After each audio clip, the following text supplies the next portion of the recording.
What's up, everybody? I got my buddy Tim Kletti here. How's it going, Tim?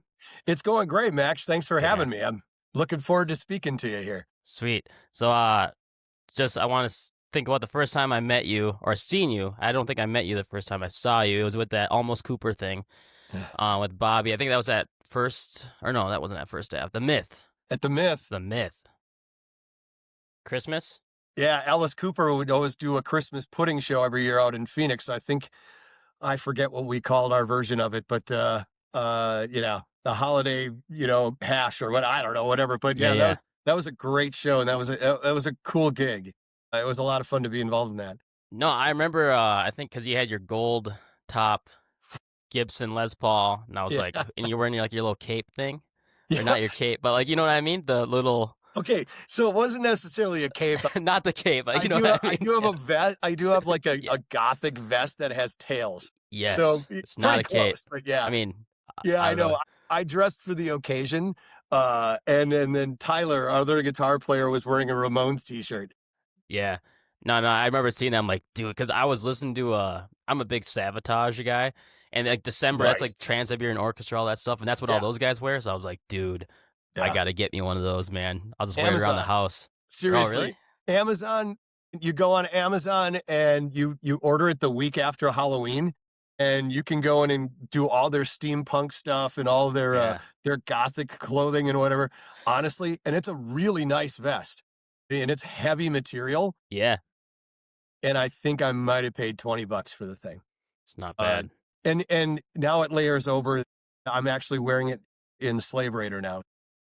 Oh yeah. Yeah. When did you start doing that? Yeah, I mean that's a great story too. So I guess I'll kind of start with the backstory. So the band I'm not going to call it my band, but the band that I'm in, Rival Five, Hmm. Findling Chainsaw, is our agent. We've been working with Mike since the inception of Rival Five, and Mike is not only our agent, he's our mentor. He's got a lot of emotional investment into what we're doing. And usually Tuesdays, my drive home from, my job, if you will, Tuesday night's my night to talk with Mike. And this was summer of 2024. And one Tuesday I called him and he's like, hey, we were talking Rival Five business. And then he goes, hey, I've got something to ask you. I'm like, well, what's that? He goes, you want to be in Slave Raider?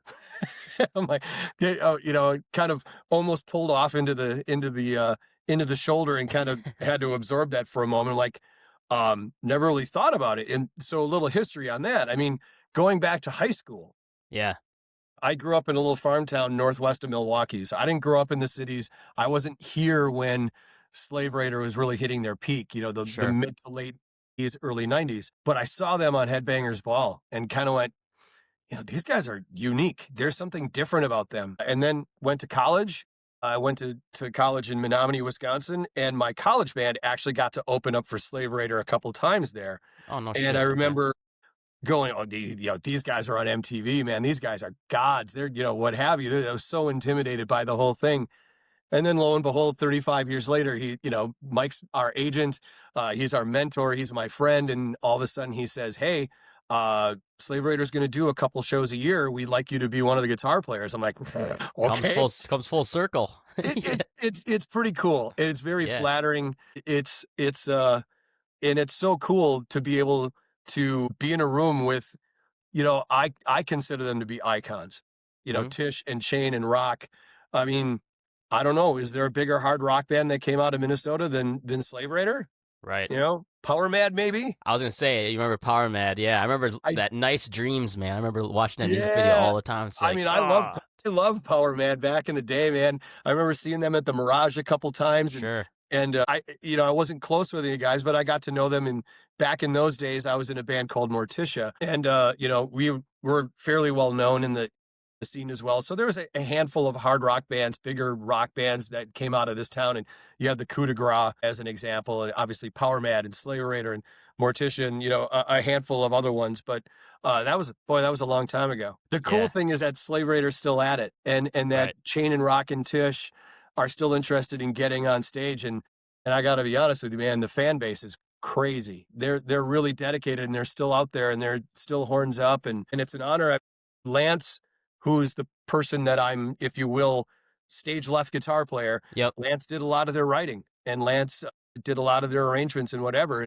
And I've had a lot of people message me going, those are big shoes to fill. And I just look at it saying, I'm not filling any shoes. I'm just being Yeah. me. But uh, the fan base has been really, really cool with me. That was my biggest concern walking out on stage the first time. And they're like, Yeah.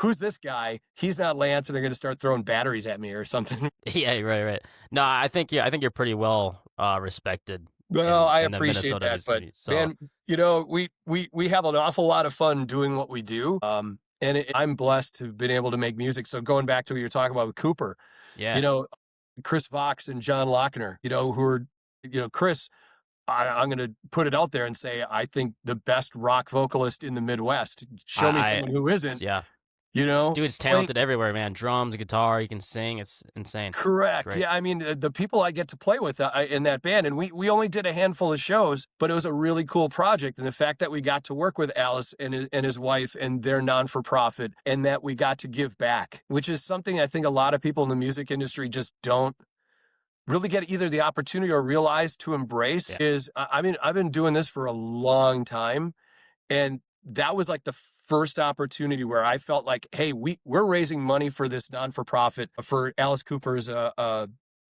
Solid Rock, teen centers in Phoenix that provide free music, art, and dance education to any kid ages 12 to 20. I'm sure. like, this is an opportunity for me to actually give back to something that's given me everything in my life, So, Right. I mean, everything within my music part of my life, I should say. But Sure. it's really cool. So, yeah, I mean, it's been it's been a crazy couple of years. No, dude, I see your stuff all online, and you guys are always gigging, and the new band looks like it's doing pretty well too. And so, I would be remiss if I didn't really spend a lot of time talking about Rival 5 is up yeah, to. dude. No, dude. Yeah, you talk about whatever's current or past or whatever you want. I am curious, what got you started into music though, before we kind of Yeah, get I into mean, let's pull her back. So, yeah, I'm on the older part of the music scene. grandpa. When I was a kid, my dad and my brother's a couple years older than me, uh, we would watch Hee Haw together. Now, that dates me, but I'm okay with that. I've Sure. embraced the fact that I've had a pretty long runway. And I remember being 6 years old, watching Hee Haw and watching Roy Clark play guitar. Oh God. Yeah, Yeah, dude. exactly. Yeah. Yeah. And then the show itself, the kind of variety show in the 70s that was dedicated towards Americana. And you had the little cartoon pigs, that they dance across the front of the stage. And I just remember my first light bulb moment going, that's what I want to do. I want to do that. And I convinced my mom and dad to let me take a summer school guitar classes when I was going 6, becoming 7. There you go. There it Yeah. is.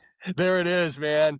And what I knew of Roy Clark at the time was he was a TV personality. He was someone playing guitar on TV. As I got older, I found out that was a legend. I mean, there's Les Paul, there's Roy Clark, um, and then you had the Jimi Hendrixes, and then you had the Eric Claptons, and then you had the Eddie Van Halens and the whatever. But Roy Clark was as influential of a guitar player as anybody. Yeah, I agree. And we talked to a lot of my guitar playing, my musician friends that are roughly from my generation, and they'll all say it is Roy Clark was one of the guys. Hmm. So regardless, I got into playing guitar at a very young age, and then I jokingly refer to as my parents made the mistake of allowing me to watch the Paul Lynde Halloween special on, I believe the date would have been October 26th of 1976, and I saw Kiss for the first time. And I had heard them, but I Yeah. never saw them, and there was light bulb moment number 2.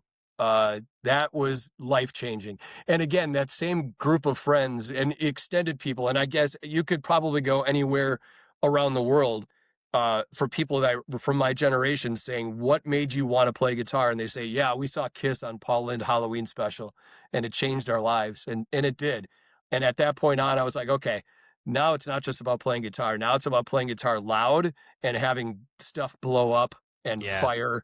And you know? Explosions and Yeah, cool exactly. stuff, yeah. And, you know, and then I discovered Alice Cooper, and then, you know, and it just kinda continued on through that. So, growing up in a little farm town in Wisconsin, it was a little difficult to get Mhm, access to music like it is today, sure, but I found my way. My best friend in high school and I went out of our way to find kind of cutting edge music, something that was different, something that wasn't played on the radio, you know? So when Bon Jovi and hair metal was making its sweep across the country, and all credit to them, I was discovering Slayer, and I yeah, was discovering Anthrax and Metallica and Megadeth.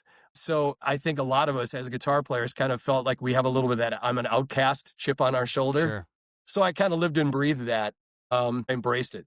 And then just evolution, started playing in my first band when I was 15 and went off to college, put a band together there, got out of college, moved to the cities, got into Morticia within a couple weeks of sure, moving to the cities.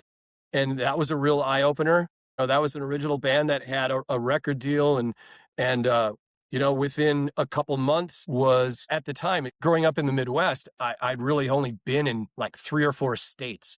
sure, And yeah, within a yeah. couple months of being in Morticia, we were flying out to LA and doing showcases. I was playing the Really? Roxy and playing the Whiskey and playing Wow, these places and seeing things and meeting people that uh, the very first night I was in LA for the first time, the singer of Morticia, Jody, and I decided to go hang out at the Rainbow. And we sat down, and within 10 minutes, this big English dude comes in and says, "Which one of you is buying me a drink?" And it was Lemmy.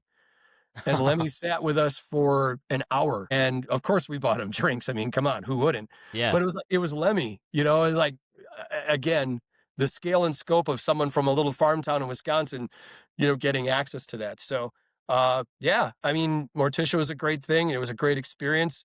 Um, and then I backed out of music in 1999 when my oldest son was born. that's when I was born too. Yes, Yeah, there sir. you go. All right. And I literally walked away from music for almost 14 years. You know, I looked at I remember someone asked me this question recently, and I remember thinking about it. The last show that I played was with a band called Numb, Numm. Okay, And it was kind of a post-punk band or what have you. Um, we played a show in Eau Claire, and it was late January of 1999. It was 2 weeks after my oldest son was born, and I was driving home from Eau Claire going, what am I doing? Why am I doing this? I should really be at home. I should really be around my family. And I did that, and no regrets. And then in 2012, I was heavily involved in both of my son's soccer careers.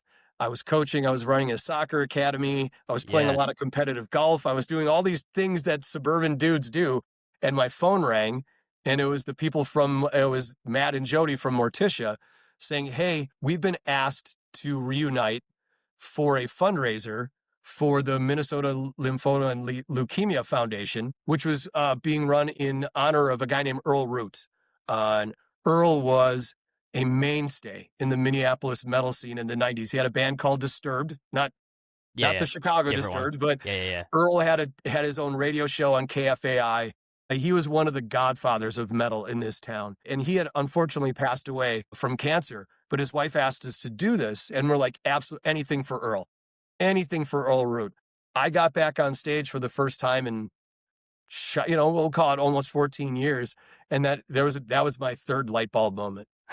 Sure. Was this was what was missing. Um, and played a couple shows, filled in with a Ronnie James Dio tribute band a couple Oh, times. sick. Yeah, it was cool. And you know, playing old Deep Purple stuff. Yeah. You know, and again, just kind of getting back into a scene that I wasn't involved with, but Mhm. couple people in town introduced me to Ted and Linda from the band Arena, Yep. and they're like, "Hey, we're looking for a guitar player," and I was like, "Yeah, I'm looking for a gig, but I don't want it to be casual." Mhm. Um, and they're like, "Yeah, we're only playing a couple shows a month." And I went in and jammed with them, and then like in our first year, I think we played like 65 shows. So yeah, so much for it being casual, but you Did you know, guys play that Egan, I think it was like a 4th of July thing. I think it might have been 2 or 3 years ago. Were you doing that? I would know that Arena Someone was, else. yeah. So that was, Okay. yeah. I was in Arena for 8 years. In that time, when, so like I said, when I joined the band, and that would have been 2013 through my last show with them was actually New Year's Eve of 2021, going into 2022. But in that time, played like 400 and some odd shows. We recorded an album that we literally we printed 1,000 discs and we sold them. And again, it's one of the things I'm the most proud of is Yeah, we self-produced our own album. We didn't really know what we were doing, but we wanted to do it our way and we did it. And I'm right. very proud of the songs that we wrote and the production that was on there. And it was really challenging, but it was a lot of fun. And again, coming from a band that was saying, "Hey, Is Lady that Nightmare." is Oh yeah, this the Paisley Park sessions. I'm so? not in that photo. Okay, I was Yeah, gonna that was say which one. I was gonna say I don't recognize you in any that of these that's ones. not me. So on the left over there, that's Marco. Okay, Yeah, Chris Winter is in front of the coffin. He was the bass player at the time. wait, Dave Majerus. Marco. Marco.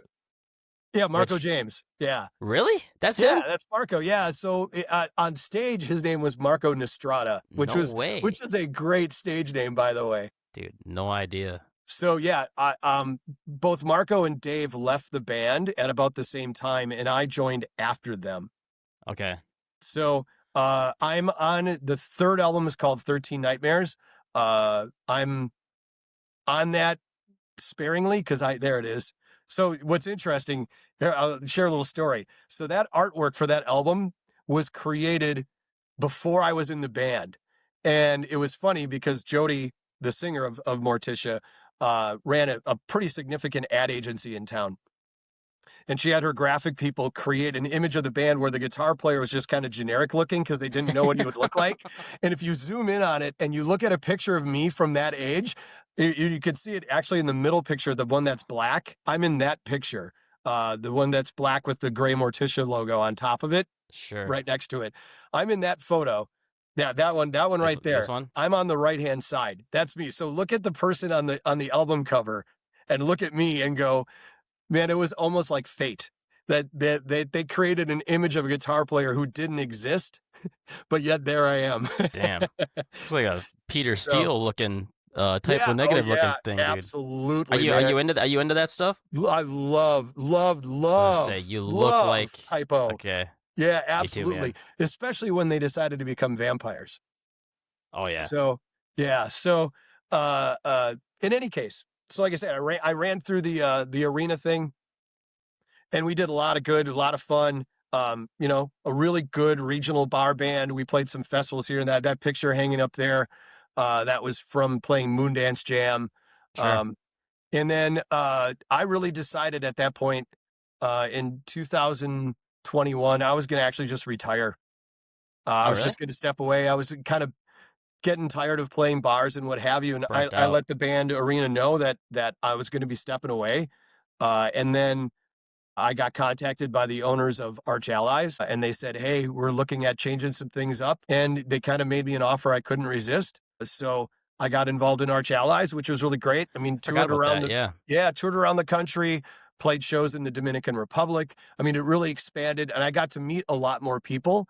And I'm, again, very, very thankful for the time that I had in that band. But in that band, obviously, John, the drummer in Rival 5, Andy, hmm the bass player in Rival 5, they were already there. So the three of us started working together in 2022.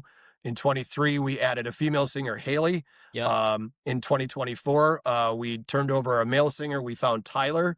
We found him actually at Mad Mike's Jam at Route Oh 47. really? Okay, Yeah. okay. I mean, Tyler's he's got his PhD in vocal performance from NDSU.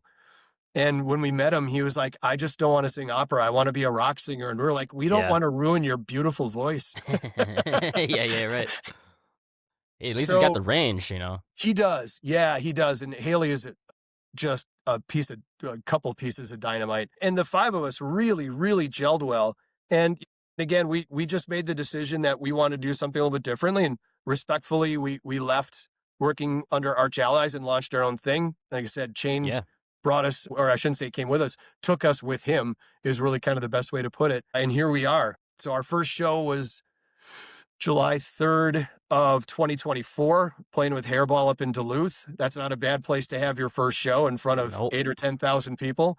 Uh, and we plan to play AI. Gotta love it. That is certainly an AI photo. That's the real photo. That's actually that promo photo was taken before our very first show. And that's the rigging up at Bayfront. You can see it in the background. Oh, yeah, yeah, But, yeah. um, yeah, I mean, it's unbelievable. We plan to play like 30 that yeah, so our Dude, that's epic, dude. This is so That's awesome. epic. So we have a fan that decided to do this AI artwork, and she sent us a bunch of these, and we looked at it and went, "This is brilliant." And then Haley took it and ran with it and said, "Okay, our entire 2026 show is gonna be called It Looks Expensive." Because That's if awesome. there's one thing that our band is self-deprecating. We spend an awful lot of time making fun of ourselves, which is great, because that's the way it should be. We don't take ourselves too seriously. We certainly take what we do seriously, but we don't take ourselves too seriously. I mean, I feel like you gotta do that, otherwise it's like, if you're not having fun, you gotta have good guys that work together, otherwise Yeah, it just gets stale, and it's the same it's literally I feel like I don't know, you've been in bands all your yeah. life. I mean, I'm only 26, but, I feel like it's just who you play with. It doesn't matter what songs you're playing, but I feel like it's just who you're with, and, I don't know, that's just my experience, I guess. You're right. You nailed it. And it's something that I don't think you necessarily learn through years of doing it or whatever is to scale something, to get it to the point where, a term we like to use is monetization, and that makes it sound very capitalistic. But let's just be honest. We have a business. The structure of our business is we have a corporation, we have management, we have Mhm. agency, we have marketing people, we have all these different things. And if you want to scale to the size that even that we're at, and we don't feel like we've even scratched the surface yet, you have to be that way. But what you can't forget is that your company's output is something that's creative. It's not Sure. just a glob of this, or it's not a product, or it's not a this. We're up there creating music. And you really got to love the people you're on stage with, and you really got to trust the people you're on stage with, and you really have to create an environment that is inclusive, um, yet everyone kind of knows their role and everyone's got their job to do. And when you organize it that way, you just wind up with a great output. No, And that's it's good. we're thrilled with what's going on. We every day kind of chuckle amongst ourselves, going, we've really progressed much faster than we thought we would. And again, we're not pretending to be anything other than what we are. Mhm. That's But as it we have should a be, very you high know? bar. Yeah, we have a very high bar. We have very, very high expectations of where this thing is gonna go, and we've got the right people involved, we've got the right investment involved, and we're all extremely, extremely dedicated to the end result. So, I couldn't out of all the years that I've been doing this, I don't know if I could say I've been in more of a perfect environment where we have equal people involved. Yeah. Everyone kinda pulling their own weight and stuff too, and, like, it's just Yeah, kinda equal. yeah, and I mean, John, our drummer, who is a phenomenal talent, Yeah, it's great. insanely talented guy. We kinda chuckle because you have Tyler and Haley, who not only are they extremely talented, but they're really easy to look at, and they have so much energy, and they're running around the front of the stage, and John and I are kinda like, you could just put cardboard cutouts of us up there and just play the music and whatever. No one's there to see us, you know? But the interesting thing is it takes that realization to make it work. It Yeah. it's not about the me spotlight. It's about what's best for the band. So the path that we've gone down, and it's interesting how we've kind of chosen this path. When we left our previous employee, we weren't really sure what we wanted this band to be. We wanted to be something different. And you look at it and say, okay, well, what is actually selling, right? Yeah. The 80s stuff is definitely selling, but at the scale we want to do it, there's this band called Hairball. They do it pretty well. Like, let's just be honest. Nobody in the nation is going to compete with them at what they're doing and the Right. scale and scope. And they're great friends of ours, and we share an agent, and there's obviously personal relationships involved as well. We've Mhm. learned a lot from them, but we're certainly not going to try to do what they're doing because it's Sure. being done. And it's Right. being done at a scale and scope. So then you look and say, okay, well, there's the hype. They're doing their thing. There's Good for Gary. They're like a hip hop band. Yeah, They're yeah, they're doing great, their dude. thing. Dude, you know They're what? Those guys are phenomenal. awesome. Those guys are awesome. They are. I love them. They're And super fun. they are so they're so in sync with each other, and so all these different things that we didn't want to do tribute, but we're like, we just decided one day, hey, for fun, let's just learn Kyrie. from Mr. Mister. And Mhm. let's just throw it out there because again, we've got a lot of people, everyone in our band can sing to a certain extent. So we're like, let's use that as a showcase. Kind of following, there's a band called Dirty Word that a lot of people aren't necessarily familiar with in the metro, but they're a huge band, and what they're really really known for is their vocals. They're like, Yeah. let's go down that fact of let's play to our strengths. So we learned Kyrie, and the response from it was ridiculous. And I'm like, okay, well, let's try another 80s pop song and that is strong in vocals. And let's try this. And all of a sudden, we started figuring out that, you know what? This is the best path for us to go down. Let's take 80s pop songs and turn them into rock songs. Perfect. So a lot of the stuff we're doing now is all 80s synth pop. There's like no guitar parts at all, which is really cool for a guitar player because Yeah. someone could say, hey, you're a cover band. Yeah, sure. We're playing other people's songs, but I feel like I'm writing my own parts Right. for these songs, which ties you back into the whole, it's not about me. It's not about one person in the band. Do what's right for this song. Right. Do what's right for the show. So, but again, I probably talked your ear off about how, but it's No, probably dude. pretty obvious how excited I am about what we're Yeah. doing. No, dude, So, I love it. I mean, this is super easy for me. It's like, just keep doing what you're doing. But no, I found for me too, because when you were younger learning guitar, were you a very like a scale nut, like an Yngwie Malmsteen? Were you one of those no, guys or no? Okay. no. So again, being in my age, and I have no problem telling you, I'm 57 years old. Mhm. So my first album I bought with my own money was, I got to think about this. Kiss Alive 2. Sure. That was all about pentatonics. Yeah. And we all know that. That's all you Uh, need. that whole genre of music. So the bands that I listened to, that I listened and I tried to copy, and back then it was literally putting an album on a turntable and letting it go, and then getting to a point where like I didn't understand what they did, and you have to lift the needle off and start over again. Mhm. The moment that cassettes came out, boy, that was liberating, man. I can now fast forward and rewind. Yeah. There was and then tab books came out. I remember like the first tab book I got was for Def Leppard Pyromania. I might Sure. you know what? I remember my dad. Hold it. Oh, you still I think got I it? have it right here. No, I don't. I thought I had it down here. It's funny talking to my dad too, because he was born in 1970, so he's 56, Yeah. and so like your age, and just funny talking to him with cassettes, doing his paper routes, and then like bringing up Pyromania, he knows exactly where he was at, Oh, like when it was, where you bought it, how much it yeah. was, Yeah. doing all his paper route money, and it's just funny. Now they don't, and You, for me, I never get to experience that. Now everything's just streaming and like records. What's a it is, record anymore? but you could go back and do it that way. And You're I right. know the level of player you are. And I've watched your stuff on socials and whatever, dude. Your chops are ridiculous. Oh, thank you, man. So again, and the fact that you're really surf inspired and you do all the Dick Dale stuff, that's really cool because you're a student of the instrument. You're not just, you could be, if you wanted to be, you could stick through that one genre of music, which is shred, and you would do it extremely well. But the fact that you're out there playing Dick Dale stuff and you're out there, I mean, that's so cool. Well, it's fun for me. So like I know you brought up Slayer and all those guys. So Yeah. I'm a big thrash guy too, and so is my Yeah. dad. And you guys would probably get along great because like when all that '80s, all the hair bands, he was like, screw that, Yeah. Yeah. So like one of his favorite bands is Testament, which is also Yeah. one of my favorite bands. And Yeah. like I've seen him personally like 10 times now, Yeah. and but like yeah, Alex Skolnick and stuff. But like all that thrash music, and you compare it to Dick Dale. Dude, it's literally Dick Dale. It's just thrash metal with a clean tone and spring reverb.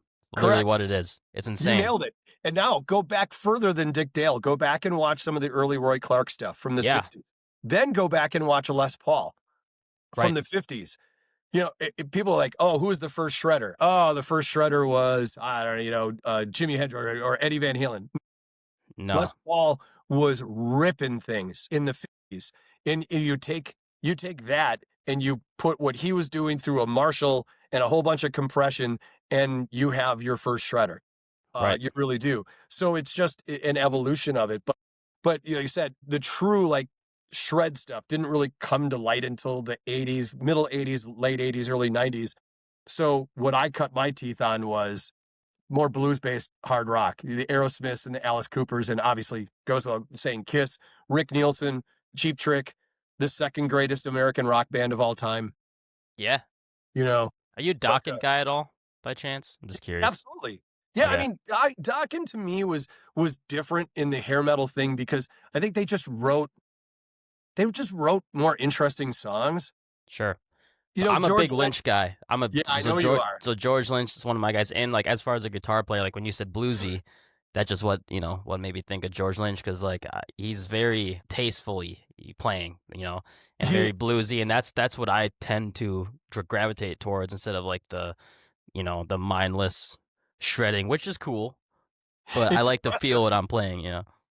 Yeah, I mean, you look at the leaders, if you will, that the the head of the pack from that generation. You have Warren DeMartini, who I had numerous posters of Warren in my room when I was a kid, or a teenager. Jakey Lee, Warren, George Lynch, all of them had the ability to play fast, play aggressive, but they also played solos that you could sing along to. Right. There's a melody to their solos. And I Exactly. tie back to Ace Frehley being my first guy. He might not have been the most technical player, but you could sing his solos. And Right. that's kind of where I set my table. Same with Rick Nielsen, same with, like Cheap Trick, same with Joe Perry and Aerosmith.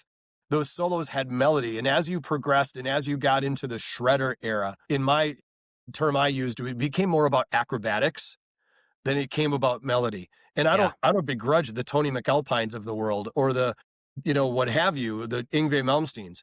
I was blown away by Yngwie the first time I heard him. In my opinion, it was like, okay, I've heard it. Let's move on to the next song. That's how I am. I get and like seeing him. I thought about going to see him live, Yeah. and like but I feel like after 10 minutes, I'd be like, I don't know if I want to be here. Is I still, was worn out. like I don't know. I It, don't it, know. I had to work really hard listening to him. Same. And Yeah, that's just yeah, my opinion. And I'm sure there's plenty of people who follow you who will be saying to me, "Oh man, you don't know what you're talking about." Hey, I don't deny the talent. The talent yeah. is clearly there. I agree. That's the greatest thing about music. Everyone's got their opinion and their tastes and what appeals to them. I think one of the factors that I would layer into any level of a musician calling themselves successful is realizing who you are and who you're not, and realizing Right. that you can't be all things to all people. I guarantee you there's someone out there who says, I really don't like Van Halen. I would disagree with those people, but it's their opinion. You know what I Right. mean? Right. So, you No, know, I totally agree. It is funny talking to like guys my age too, because they don't even know half these bands that you know. But but you it's have the internet. It's all there. I know. It's all there. But what sucks for me though is like you got to see all these guys in their prime. Yeah. When I go see all these bands now, it's like I mean the guitar players is one thing, but Yeah. like Dokken for instance, trying to sit through a Dokken show now with Don singing, it's just like oh man, Yeah. I'd rather them have some lip sync that thing or something. Yeah. This You know, man is so tough. in It's Arena, we hard. we we got to open up for Dokken once, and it was really cool. And that's when Mick was still playing with him. Um, and it was cool for me because again, I still respect who they were, Same, and they'll yeah, of always have course. that respect. But I agreed. It was not as fun seeing them in 2018 as it was seeing them in 1986. Yeah. On the Monsters of Rock tour when Metallica played before them. My dad was at that show too. Yeah. I was at the very first night at Alpine Valley. Okay. Cause yeah, who And was on that bill again? It was Kingdom Come. Kingdom Kingdom Come. Come Yeah, was first. Scorpions too. They were on there. Scorpions were before Van Halen. So it went Kingdom Come, Metallica, Dokken, Scorpions, and Van Halen. Um, Wild. yeah, and the funny thing is you think back on that, if I remember right, the tickets were like 20 or $25. Yeah. And it was like And can you 1988. imagine what that ticket would be costing today? Oh, I I mean, know. my current favorite band is Sleep Token. And I realize it's funny. My wife gives me a hard time about it. When I did my Spotify annual wrap, Yeah, yeah. my music age is 20. Oh, really? I hate to say this out loud, I paid almost $1,000 for 2 tickets to go see Sleep Token, and I Sure. don't regret 1 second of it because this is what music has now become.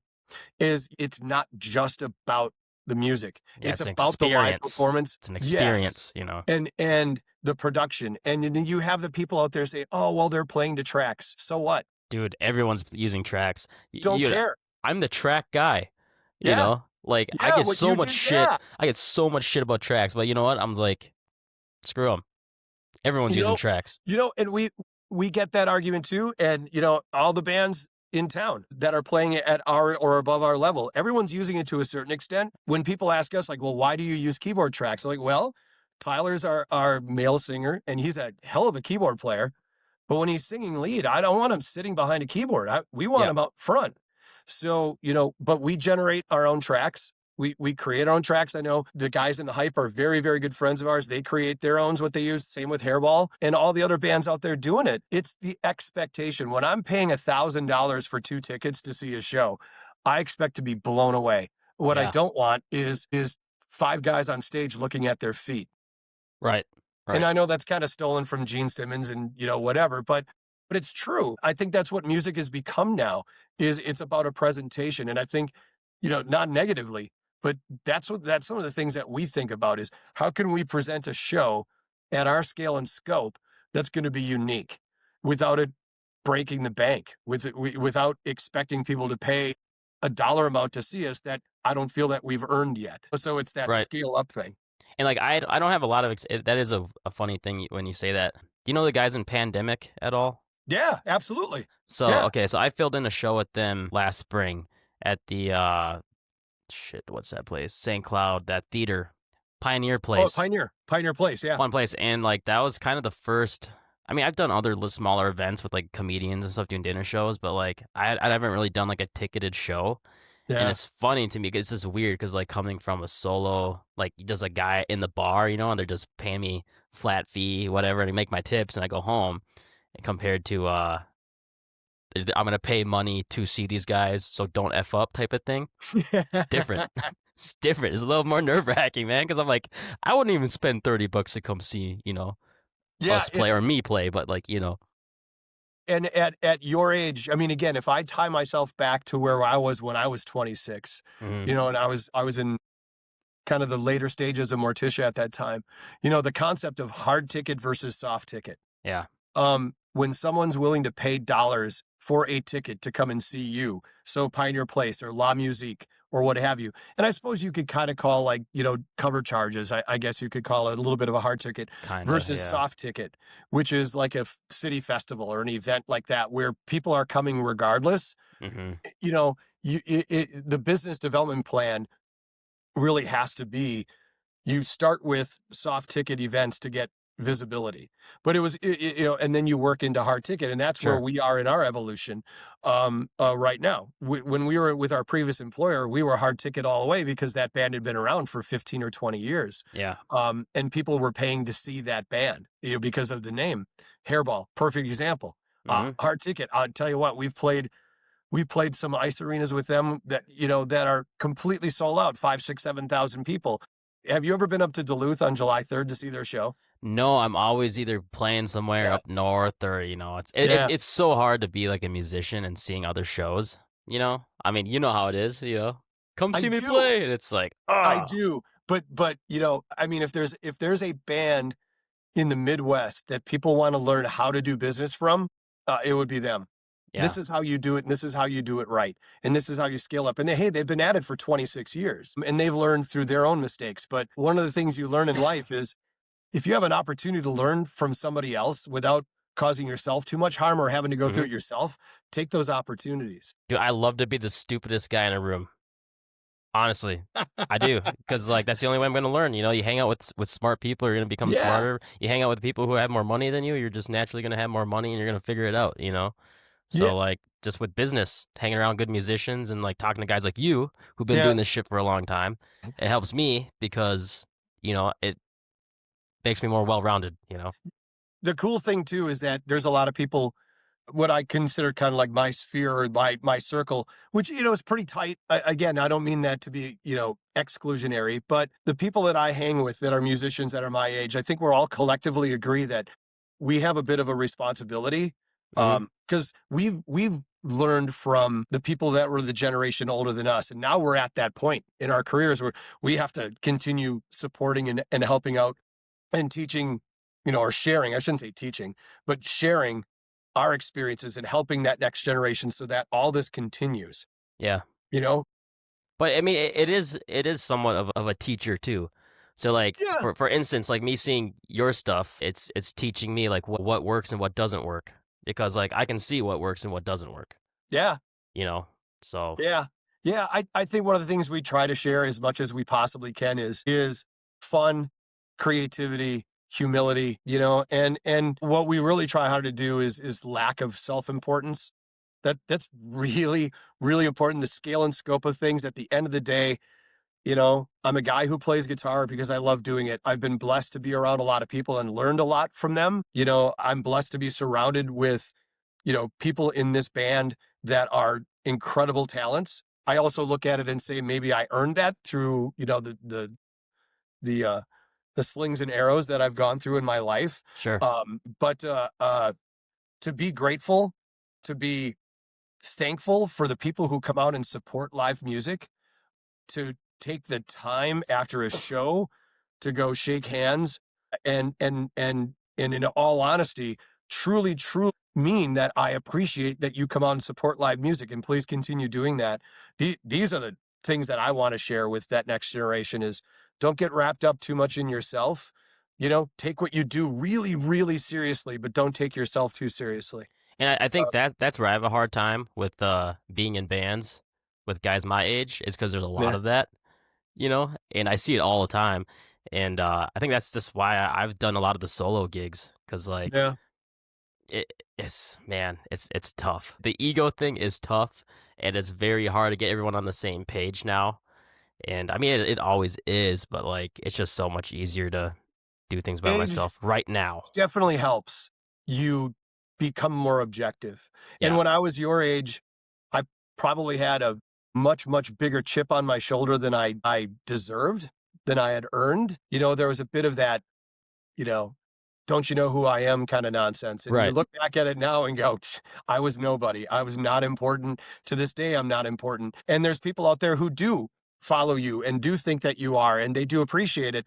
And this tight circle of friends kind of helps keep your head on straight and say, hey, right, you're providing them something that makes them happy. So it's like people are like, don't you get bored playing like a Journey song? I'm like, I don't get bored you know, th- playing the Journey song. What I shift my focus onto is watching people enjoy someone playing that Journey song. And it's a paradigm shift, not to get too corporate with my speak, mhm, but it truly is through time you tend to learn that. When you're younger, and when I was younger, it was more the us against the world. We've right, got something to prove. And right. now it's like, hey man, let's just all get along and let's rock out and let's have a great time, Yeah. you know? No, yeah, I get that. Makes sense. Makes And oh, sense. by the way, let's make a business out of this. And, behind the scenes, all the things that we do and all the hours that we spend, and people ask the question, like, is this what you do for a living? I'm like, no. I've got friends who've won Grammy Awards who don't do this for a living anymore because it's near impossible to do that. It's hard. But it doesn't define because I don't make my primary income as being a musician doesn't mean I'm not a professional musician. Right. And that's how I look at myself. Do you still work full time or you Oh retired yeah, yet? Are absolutely. you? We Okay. all do. Yeah, we Okay. all do. We all have professional careers. And in all honesty, I've always brought what I do in my professional career into my music career, and it's helped structure things, and it helps organize things, and it helps keep things in focus. Right. And it teaches you what's important and what isn't. Well, and I feel like if you do like for me, I get so like 2025, I did 150 gigs right on the nuts. Yeah, dude, I know. And you could probably already tell where I'm gonna go with this, but like Yeah. it's a lot. So Yeah. like it's I did the math on it, it's a gig every 2.4 days, Yes, it which is. is cool, but that's all it is. And Yeah. like so like having a different career, which I also want to ask you about how your son's doing because I remember the last time I was kind of messaging you, Yeah. he was going for his da, da, da, what's the My youngest C? son is getting Did his master's in occupational therapy. Yeah. Well, no, it Yeah. was that, but the money, all the financial advising Oh, stuff. You my still doing oldest that? son. Your oldest Yeah, son? my Okay. oldest son who lives out in Scottsdale. Sure, Yeah. yeah. How is he doing? He's doing great. I just actually got to see him. They were just home over the holidays, and Okay. again, things you take for granted when you were younger, but but you look back, and I'm going to do a full circle thing. Yeah, yeah, I go yeah. back to 1999 when I decided to give up music and be around my family, and now 27 years later, the fruits of that pay off. I've got a great relationship with both of my boys because you spent that time and because being a musician is always kind of been a self-serving, a me first kind of thing. And the decisions that you make to kind of bench that for a while and say, there's things that are more important right now than me. So yeah, both of my boys are doing great. I couldn't be prouder. Son being in the finance game out in Scottsdale. My youngest is up in Duluth actually getting his master's in occupational therapy, Nice. and being part of their lives and being involved in their growth and all that. It was a huge, in all honesty, where I sit today, it has everything to do with where I'm at as a musician today. It has everything to do with where I'm at. It's all these different pieces of your life, your family, your music, your job, your it all makes you the person that you are. So we're getting kind of deep, Hmm. Max. I tell you what. Hey, dude, this is why I like this because it's just kind of informal and it's nice to talk like guys like you. So I met you a couple times, maybe at like the jam or something like Yeah. that, but we've never really like talked, you know. Yeah. So this is why I kind of started this thing because I have all these guys I'd like to talk to and just bullshit, but haven't really had the chance. So it's cool to kind of hear your backstory. Like I didn't know about your Morticia band and stuff like that, So Yeah. it's cool to Yeah. get to do this. It's funny when I bring that up. I was at a little social gathering just this last weekend with a couple, musicians and whatever, and they're like, so yeah, tell me your story. I'm like, well, I was in Morticia, and they all go, oh, you were in Morticia. You got guys like me who? Yeah, Yeah, right. well, Yeah. that's true. That's Yeah. true. But But no, that's still cool though, but it's cool after all these discovering, years. especially people of my age, where you discover their path, because we've all been through all these different projects and we've all been through these different things and what have you. And it's really funny when you meet somebody and you're like, I never met you before, but then you hear their path and go, oh my God, we played shows together. Oh Yeah. my God, we did this. You know this guy? I'm like, how have we not? There's truth be told, right now in Rival 5, we're going through bass player auditions right now. And it's interesting, tie this back in. Our bass player, Andy, has a 2-year-old daughter, and he's made the decision that he needs to be more of a dad.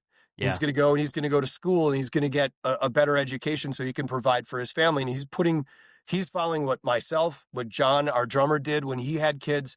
He's putting the band thing on the shelf for a while so he can be a great dad. And we really respect that. But one of the people that we were talking to, I'm not going to drop any names, but we have so many, this person and I had never met, but we have so many mutual friends. And he plays in bands with people that I've known for 30 years. And we look at each other and go, how have we not met before? Right. And then it ties back to what you said before is you played 150 gigs. You don't have time to go out and see other bands play. I know. It's yeah, it's a problem. It is. It's a So I'll problem. say this. So we've been doing the Rival residency at Bogart's down Okay, in cool, Apple cool. Valley Yeah, yeah. on alternate Wednesday nights. We've been doing that now we've done 3 legs. We did a spring leg, a summer leg. We just got done with the fall leg, and we're going to do another leg this spring. And that's every other Wednesday night at Bogart's. It's a free show. We play for Sure. 2 hours and we throw a bunch of songs out. And we've honestly used it as a testing ground to see what works and what Yeah, potentially what doesn't. sticks and what don't, yeah. Yeah, but the cool thing is so many of our musician friends have come out to see the band because it's a Wednesday night. And we're like, this is really cool because we never get a chance for them to come and see us. We don't get a chance to even see them in person unless we're playing a show together, like our friends in the Hype. We played a couple shows together. And it's really cool that we get to hang out for a bit.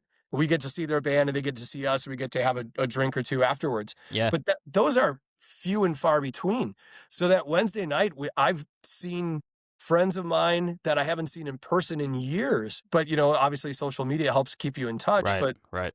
so that's been really beneficial. But that's one of the things that we keep talking about as a band is when we do have free time, we do need to get back out into the market and support our friends and support local music. And so it's kind of an inside band initiative. Sure. that we get out and try to support live music. And that is the one benefit of not playing every other day is, like, being able to do that, I will say. Yeah, man, it is hard, though, playing a lot of these solo gigs, and, I mean, it's a lot of 150 reoccurring shows though, places, Max. but Holy it's 150 shows, man. it's cool. That's crazy. I will say, though, I've met the most people I ever have with those gigs, Yeah. you know? And those gigs turn into more gigs, and you meet more people, and I'm finally starting to do some more festivals and stuff like that too, with some like, I did my first little California tour this year, and I got to meet, like, one of my favorite, like, singers of all time. We got to play his venue in, San Diego, which was awesome, and, yeah, playing festivals, like, seeing guys, like, random dudes like Afro Man at these festivals and stuff, just, like, random dudes and, like, Yeah. meeting some heroes and stuff, so it's really cool to kinda That's come full circle with fantastic. that too. Your inbox has to be filled with offers. I No. mean, to really, come on, man. I mean, People so it's people see funny. you play, they've gotta want you in their band. It's funny, I was at Billy Schlump at Oh, all? yeah, yeah, Okay. yeah, absolutely. So me and Billy, we're real good buddies and just kinda chatting a lot too, and he might feel the same way, but I definitely feel this. I feel like I'm kind of out of the music scene in a way. I know from other people's eyes I might still be in it, but realistically, I know I'm kinda doing my own thing, and I'm kinda proud of it right now because sometimes I feel like some bands can be like high school Mm, to me, it's like high I get school it. all over again, Yep. and, and this is my podcast, so I can say whatever I want, but it is to me, it's true, I see it all the time. It's Yeah. like it's literally like high school, and not everybody. I'm not saying that everybody, but, like, some of it is, and I get sick of the ego thing, and, I don't know, I would agree with you. unless I've always been in bands with older guys, Yeah. older than me, not old guys, older than me, That's and, okay. it's I dude. identify as an old man, so Yeah, there you go, yeah. But dude, it's the most drama-free thing ever, and it's great. I've always yeah. loved it. But, like, when I start dipping my toes into, guys my age, it's just for whatever reason, you gotta find the right guys, and, like, Yeah. I've, tried things but nothing sticks, so Well, I mean, keep pushing. you continue on with your social media presence and doing things like this, and I'm surprised it hasn't happened. I've actually told a couple bands to contact you. Oh, really? Thanks, man. No, yeah, Absolutely. I that's don't know if cool. they ever did or not. I'm hoping that they did, but again, I applaud you for doing your own thing. You're, old beyond your age. You're wise. What you're saying right there is what I'd expect to hear from someone in their 30s, 40s, someone who's been doing this for a long, long time, these things that they learned. So I applaud you for what you're doing your own thing, being your own boss, if you will. And it speaks to your talent, Max, too, because you wouldn't be doing 150 shows of your solo thing if you weren't out there slaying it. It's grinding.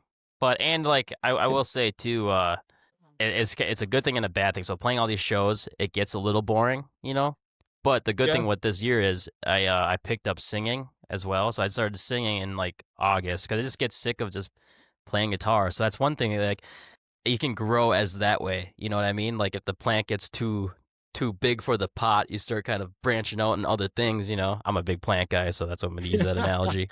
But so that is one benefit for me doing that. Have you Wise ever beyond your years, my friend. I appreciate that. I really do.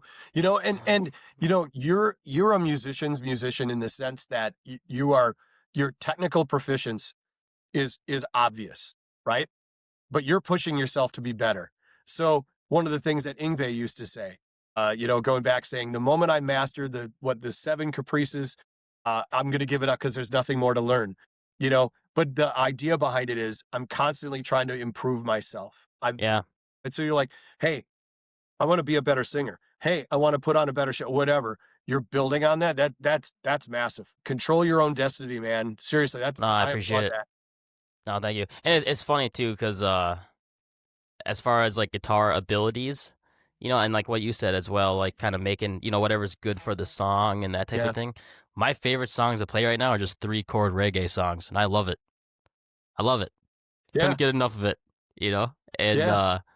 it's just, yeah, it's funny how that works out. I don't know. Yeah. I mean, you look at it and say what defines success. For someone who's and I don't mean this negatively, but more of an egocentric guitar player, it's success for them is ripping a solo that's, 4 minutes long that everyone's hair's on fire. Eyes on me, which I'm Correct. also can be that guy. Yeah, I mean, so can I. Yeah. We all have the wonderful joke about, the me is how I But warm up. there's a difference between attitude and ego, I True. think. Very true. And that's one thing I noticed about seeing you actually with the almost Cooper thing. It's because I could tell you had attitude, but I could tell like you didn't have an ego about it, No. which You know, is which know is who you cool. are. I was a guitar player Yeah, playing dude. in a tribute to Alice Cooper. You know, But yeah, how but important am I? Not very. I mean, as long as you look cool, which you did with that There Superman you go. cape. They're tails, man. They're tails. Yeah.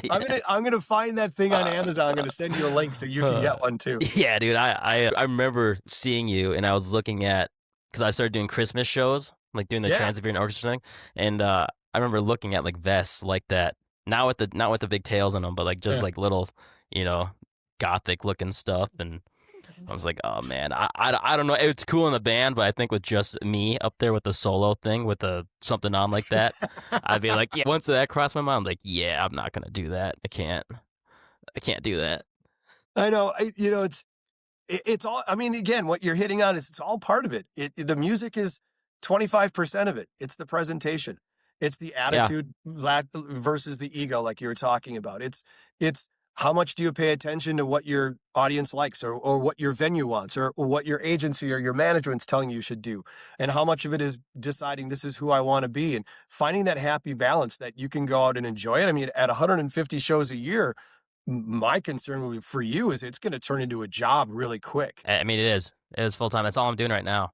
Yeah, and I mean, good, I have a and little it's part great that time. you can. Yeah, I mean, You I have a know, part-time thing, and like I know I probably will have to get a big boy job down the road, which I understand that. But where I'm at now, I'm still living at home. Shit's yeah, expensive. Just saving up, playing. And honestly, I've made more money in my whole life playing gigs than I ever have. yeah, I hear this too, like, oh, you can't make money playing music, but like you can if you do it right. correct, That's all I'm gonna say. correct. You Like can, you you can play can. those $50 shows all you want, Yeah. but like you can do it, you know. One of the lessons I learned from a good buddy of mine, Lenny, who's with 1013 Entertainment. Oh yeah, yeah. I met Yeah, him at a convention actually. Yeah, yeah, and now he's merged his agency with a national agency, and Lenny is one of those guys that will always say, "Man, it's about working smarter, not harder." yeah. How can you clear the path? How can you make it easier for you to execute what you're doing? And it's not about quantity; it's about quality.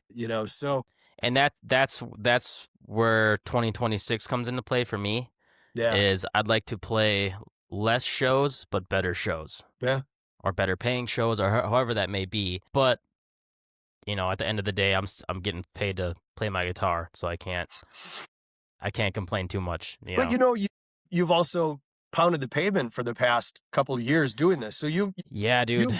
you built your reputation. So you're at a point now where you can probably start to pick and choose a bit more than you could in year Yeah, one. I can. We all go through that. Rival Five was we're blessed enough to have a history behind us, to have that recognition of who we used to be and where we Hmm. came from, as well as having an agent like Mike who is so well networked and has venues that believe in him and his bands, that he's inserted us into rooms that we might not have been able to get into for 4 or 5 years had we been starting with nothing. So we're also very cognizant of that is we've earned, if you will, that, but we also kind of feel like we're a bit blessed to have uh, uh, someone like that supporting us. We've had a lot of bands locally just tell us, how did you guys accelerate that fast? And we're like, well, you know, we're all products of our own environment. Yeah, I But agree. but in our first year, we planned to play 35 shows and we played almost 70. Wow, Um, and double. again, compared to you, that's not, you literally, let's do the math. That's less than half of what you played. Well, but Um, the difference is you're not gonna stick Rival Five in a nursing home and playing in front of well, 20, we could. 80-year-olds. You could, but like, 10, 15 years from now, we'll be the biggest thing for, yeah, yeah. He'll be hitting all the nerds. Yeah, because I'll be in one, man. yeah. Yeah, Play me that maybe. Madonna song with Eddie Van Halen guitar riffs over the top of it. Come Yeah, on. right. Yeah, the 80s, yeah. Yeah, yeah, exactly. So, yeah, it's all Um, good. Side note, questions about the music around stuff. Yeah, sure. So I don't really know a whole lot. I know your name's tied to it, and I know that's probably dumb of me. And No, I that's watched okay. the little things. I saw Nam put a video on their website. Yeah. They did like a little interview with you. But yeah, tell me how you got started with that. And Wow. Yeah. yeah, So I moved to loaded town. question. Yeah, that's all right. I moved to town in 91, right out of college. And literally within a day or two, I started at Guitar Center in Roseville at Sure. the old spot, not the current location. Where was the old spot at? It was south of 36 on Larpenteur. Now it's Eric's bike shop. Oh, okay. So it Yeah, shared a yeah. building with what at the time was Tidal Wave Records. And I worked there for a couple of years or not a couple of years, a couple of months and realized that, you know what? I have a degree in hospitality management, but I didn't want to work in hospitality. And I really kind of felt like retail was the thing for me. And I got a mortician and we started touring and unfortunately that didn't really jive with a retail schedule. But so I was with Guitar Center for a couple months and then we toured and I worked odd jobs here and there. And then when that settled down, I worked for Schmidt Music for a couple of years. And at the time, this would have been 1993. My wife is a nurse and one of the nurses she worked with, her uncle was the president of a company called Groves International. Groves International was the parent company of Played Against Sports and Once Upon a Child at the time. Oh, really? Okay. And they were going to start franchising or developing this company called Music Around. And Music Around actually evolved from a small consignment shop on 38th and Nicollet called High Tech Consignments. So in 1993, the very first Music Around opened up on Lexington and Larpenteur. I started in March of 1994 with them. I started at the first Roseville store, and which is still there, 1922 Lexington Avenue North, Yeah. right behind the old Dairy Queen.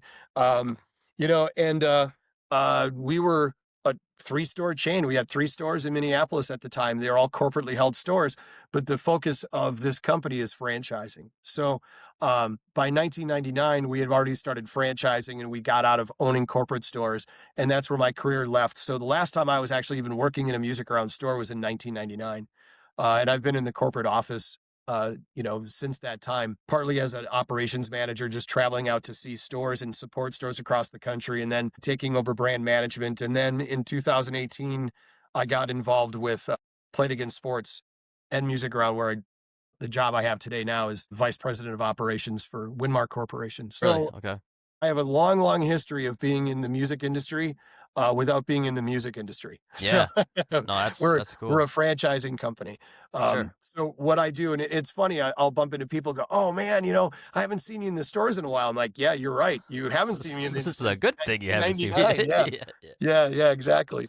So But that company owns multiple Correct. So businesses? Winmark Corporation is the parent company of Played Against Sports, Once Upon a Child, Music Around, obviously, and then Yep. Plato's Closet and Style Encore. So we have Okay, cool. roughly 1,400 retail locations across North America. Wow. Are Yeah. you still traveling quite a bit for that or No, I not? don't. Not That's the really? good thing It's now. all from home? I travel a couple times a year. Yeah. But we're office. It's interesting.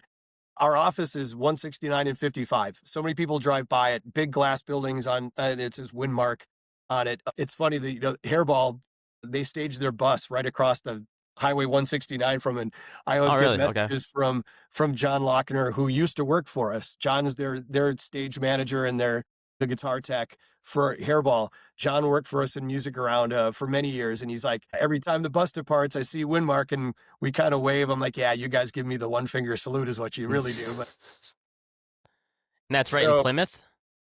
yeah, in Plymouth, Right, yeah, okay. yep. So we're in office. Like I said, we're a publicly traded company. It's a very different world than the music thing, and that's always been kind of it's fun for me to have a 50 plus pushing sometimes 60-hour work week, and then you flip the switch and you go into rock and roll mode for the weekend, and you go Right. play a club or a festival or whatever, and you do that whole thing, and then you come home on Sunday, and then you flip the switch, and Monday morning, 7 o'clock, I'm back in my office being corporate guy. Yeah. But I'll say this, a lot of people say, yeah, isn't it draining, or is it is it a bummer to go back to corporate life or whatever? Like, no, not at all. I love my job. I love what I do. I really truly believe in the company and our brands and what we stand for, and the fact that we're all about resale and about used and about sustainability and all these different things. And what I learned there, I layer into my music life. So there's a lot of this, if you will. Yeah. And So what's your role there again, you said? so I'm vice president of operations. Okay. So yeah, yeah, Damn. That's cool, man. I and mean, it's funny. I seen your name attached to, those names, Yeah, but I wasn't really sure how the, connection was. yeah, and So that's it's cool. funny too because on the opposite side of things, I'll be meeting with, because again, I'm heavily involved with Play to Get Sports. So a year or two ago, working on a partnership with a hockey brand called CCM. Anyone's a hockey fan, and everyone in this state's pretty much a hockey fan.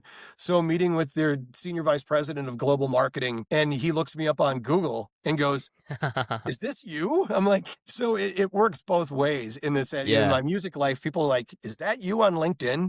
With your hair pulled back and wearing a tie?" I'm like, "Yeah, that's me." You Yeah, know, it's a different you guy, know, yeah. and Yeah, then it's again the partnerships that we have with all these different brands, with CCM, with Rawlings and Easton and all that, and then you meet these very significant players, and they find you on Google and say, "Is this you?" Yeah, that's me. yeah, So yeah. Yeah, yeah. I get a little bit of that, but it's music related. I get the whole my Hot Moms shirt. I'll be doing solo gigs. Are you the guy in the I Heart Hot Mom shirt? I'm like, yeah. Yeah. But you Social know what? media is social media and the internet are a wonderful thing sometimes, aren't they? Sometimes, yeah. It can be dangerous, I will say. Yeah, one of my favorite Gotta be things that are careful going now. on right now is, one of my best friends in the world. His name is Tommy Summers, Yeah, and Tommy is a photography really guy, yeah. well-known photographer. Yeah. He's a host of a massive KISS podcast called Three Sides of the Coin, and we have the kind of relationship where we just like to troll each other. And that's, Yeah. to me, is the foundation of a great friendship is, can you publicly humiliate each Yeah. other? I mean, you gotta bully So each other a little bit. If you're not bullying each other, what's yeah, the so he friendship? started this whole campaign about who the F is Tim Kletti. And he's really, really well networked. So, he'll go. I mean, he's in really tight with the Kiss crowd, obviously, Yeah. but in with other rock bands, Buck Cherry, and with Skid Row, and with Sebastian Bach, and and all that. And he'll go to these bands and he'll do these videos where he'll go like, "Oh, hey, my friend Tim from Rival Five, he told me to say hi," and their response is, "Who the fuck is this guy?" And he did one with Sebastian Bach, and it's up to like a 500,000 views, Really? and I'm getting I gotta look stopped. this up. Yeah, you'll find it. And and I've been asked by people going, "Hey, you're the guy that Sebastian Bach doesn't know who he is." And I'm like, "Well, marketing works, man. Hey, Marketing any works." publicity is good publicity. Correct. Rule number 1, there is no such thing as bad press. So, yeah, I mean, so I have actually, they're being shipped right now from D'Addario. I have a great relationship with D'Addario, by the way. I got to throw props out to those guys. Oh, really? I have a very limited edition of guitar picks that on the backside of them will say, "Who the fuck is Tim Kletti" on them, and it's kind of an ongoing campaign, if you will. And we're taking something that's really fun and we're turning it into visibility. We're turning it into awareness. Yeah, but that's the thing though, like, you're not getting upset by that, which is, I know some guys and they would be like, "Oh," make a big stink out of it, but like, dude, that's awesome. So Love it. Tommy and Haley, our singer, and Michael Happy decided to start a Tim Kletti fan club page on Facebook without telling me. And they had close to 1,000 people on this thing before I found out about it. That's awesome. And which is crazy because some people go and say, "Oh God, don't you think you're important? You have your own fan club page." I'm like, "No, it was like it was the epitome of how to troll people." Yeah. And then when people find that out, they're like, "Man, how are you friends with these guys?" I'm like, "How can I not be?"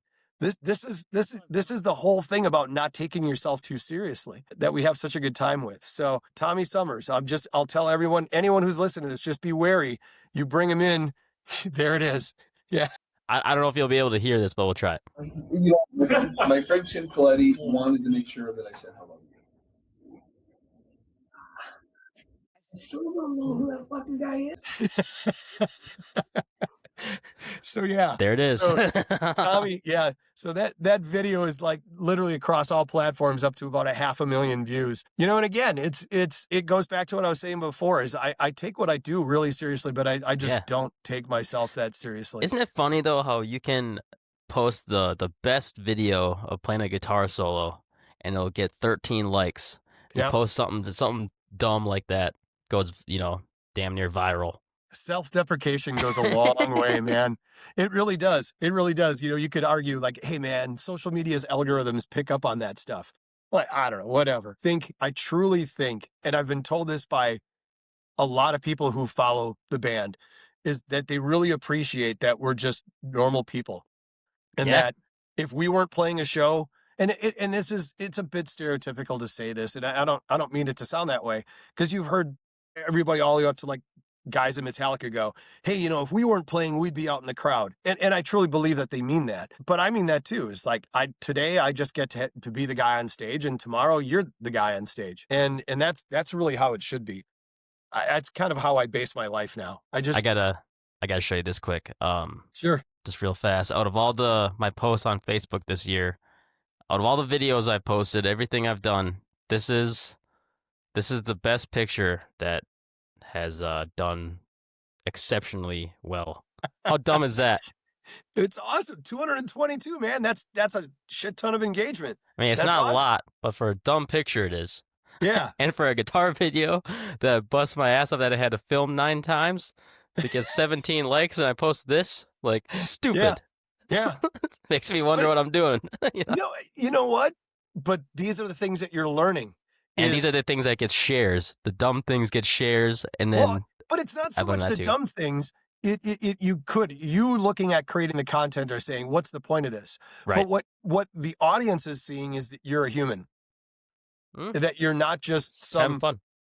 Yeah, exactly. You're not taking yourself too seriously. You're having fun with it. Or the things that you are serious about, you can do in a manner that isn't about me, me, me, me, me. Yeah. It's, you know, you're laying on the grass with an American flag held between your butt cheeks. I think that's what I was thinking there. Well, actually, I gotta go back to this. Again, people are laughing, people are having fun, and people are picking up on that, and that's endearing. You know, or So- was that stuck in the ground, and I'm just Oh seeing no, it? no, Well, that's in my ass. I shouldn't say in my ass. It's between my ass. But I want you to notice this. Do you see something different with the flag, mind you?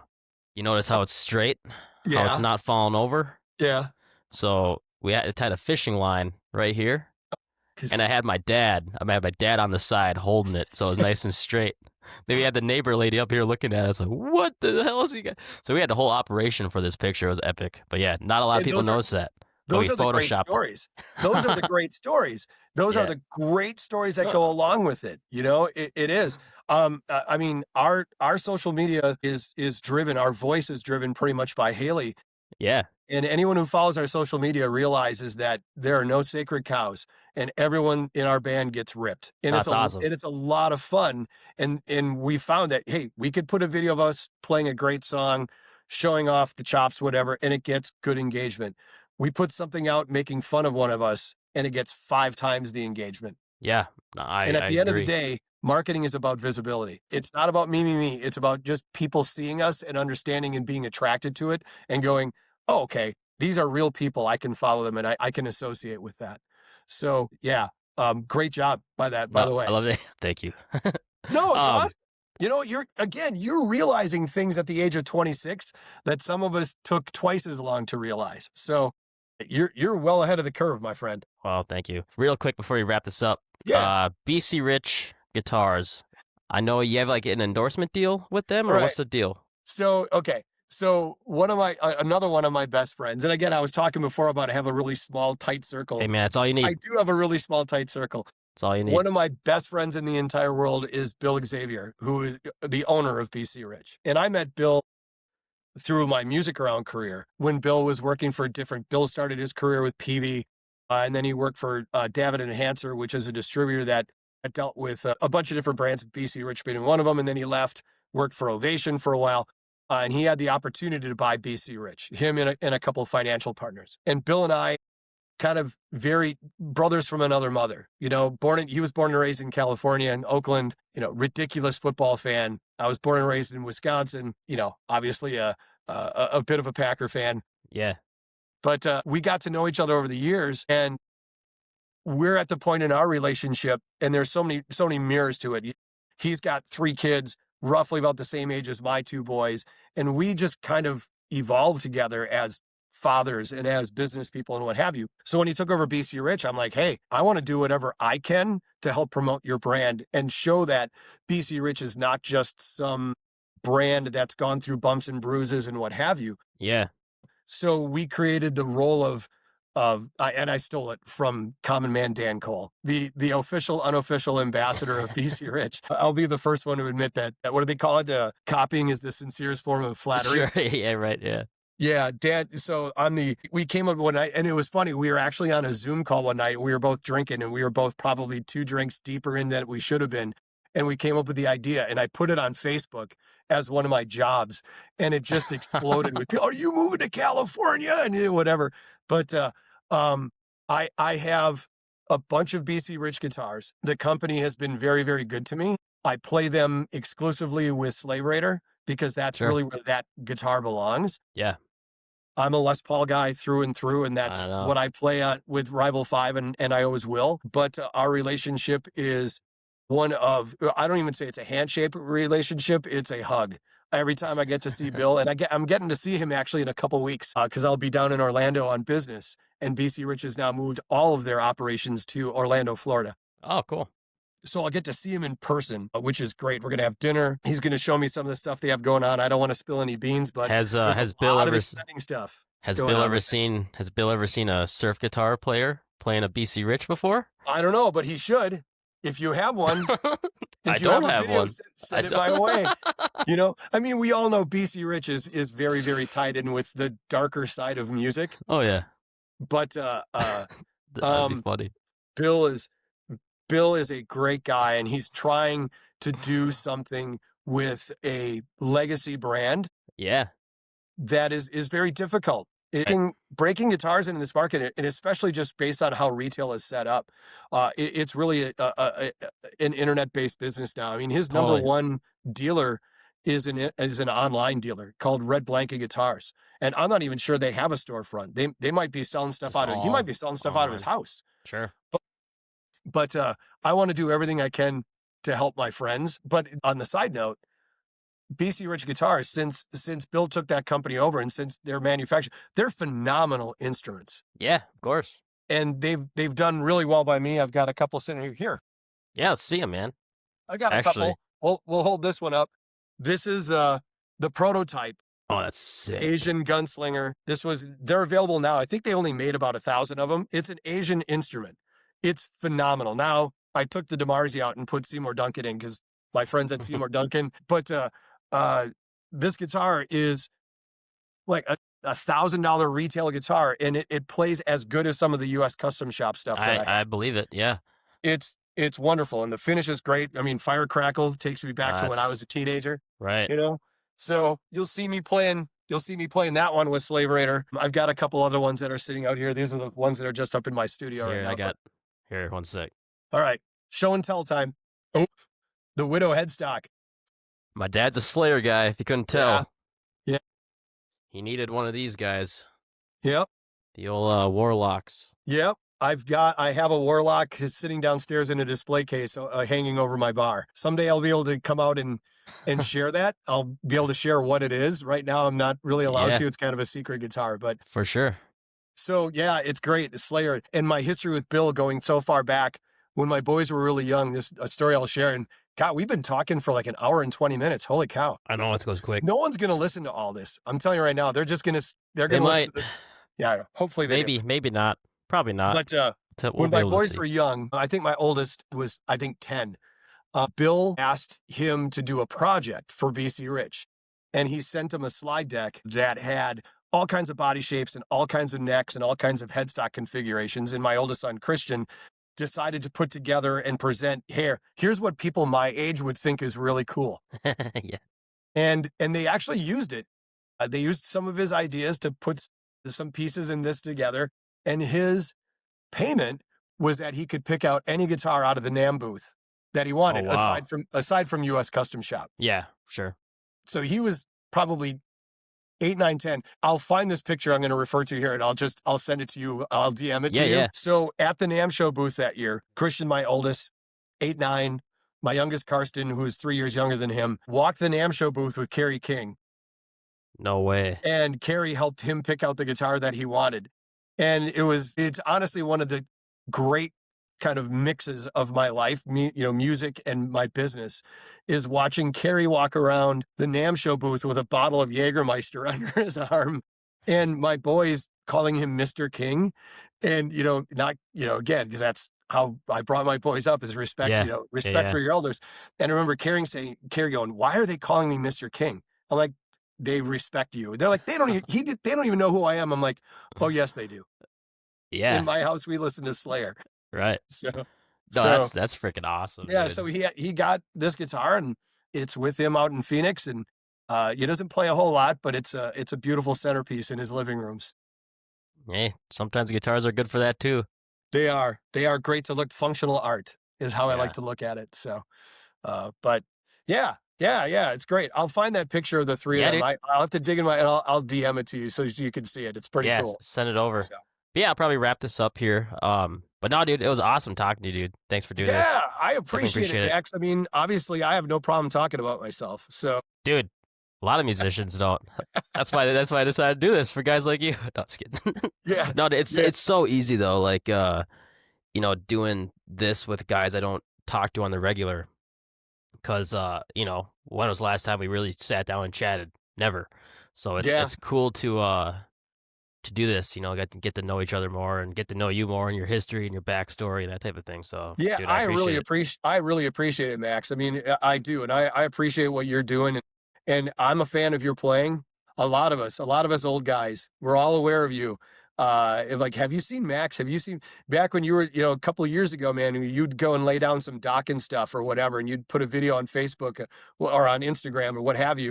And I'm like, did you see this? Did you see this? I can guarantee you numerous times I've taken your videos and forwarded them to, the Happies of the world and HBK and, the hairball guys are like, do you see this kid? Like, are you Oh, kidding thank me? you, man. And we Thank all you. just kind of shake our heads and go, man, so I'm thrilled to see and watch what you're doing because you're charting your own course and you're doing your thing and you're being your boss and you're keeping rock music alive. That's huge. No, thank you. Is there anything you suggest doing from your eyes For you, for me? Yeah. be true to what you want to do. Listen to the people around you, the people that really will influence you, but narrow the number of people in that circle. The mistake that, like I said, a lot of people make is they try to be all things to all people, and you can't. You just can't. But every day, try to find some joy. Like I said, 150 shows. My concern for you would be that, the burnout, that it would become a job. Right. But it sounds to me like you're doing a good job of finding joy in it. Well, the thing is for that, it's doing other things. So I got like my duo, I got my full band stuff, I got all my solo stuff. So I got my, different things to kind of fulfill my joy for it, which still rocking all of it is. But are you still rocking with Grayson? a little bit here and there. Okay. So when we Good can, Yeah, So. good dude. He did some stuff with us in the Arch Allies days, and Oh, yeah, that's right. I remember seeing him as a young guy at back when it was Chris Vox's jam at Route 47 pre-COVID. Sure. I remember seeing that young guy walk up there and like flipping his hair and stuff. Like, who the hell is this kid? And then he sang, and we're like, oh wow, look at this. We're doing the Minnesota goodbye, but I have to ask you this now too. Yeah. Did you guys play in Arizona too? The last exit? Were you with them for that show? With Arch Allies? With Arch Allies, yeah. I can't remember. I played in Arizona with them once, and that would have been years ago. No, Feb or March of 2023. But the owners of that band, they do live half the year out there. Yeah, they do. The band does play pretty frequently out there. Were you in Phoenix when you played that show? Yeah, we were actually. It was in Mesa. It was in Mesa. Okay. It's probably a different venue then. Because I know I think Gray played a show. Maybe you weren't in the band, but it was at this last exit. That was before me, but John, our drummer, was in the band at the time. Okay, probably. Yeah, I believe he was. Yeah, they played it was like a small theater or something. Yeah, wasn't it? it was like just a smaller venue, but anyway, I played that same place in Oh, September with this cool. reggae band, so it was kind of funny, kind of Very cool. have that connection, It's kind of Yeah. interesting. But Yeah. but yeah, dude. Well, thank you again. I got to catch a show. What do you say, Wednesdays at Bogarts or Yeah. every other Wednesday? Yeah. Every other Wednesday, starting up again on Wednesday, the 4th of March. Okay, So it's every March other 4th. Wednesday. Doors are at 5:30. Shows at 7. We play till 9. So it's a school night. Everyone, hell, even I get home by 10:30. Yeah, We'll do that through the end of April, and then we'll see if we go back to that next fall. We won't be doing it this summer. This summer we'll be really busy with outdoors and a lot more travel. sure. But I appreciate you following up with us. I'm going to keep following you. Thanks, man. Just keep doing what you do, man. Thank you. You've got a lot of fans out here. So Well, sweet.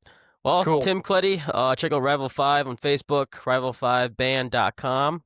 Yep. And yeah, dude, we'll keep in touch. So thank you for doing this Awesome. again. And Appreciate it, Max. have a good night, dude. Yep. You too. See you, bud. Bye.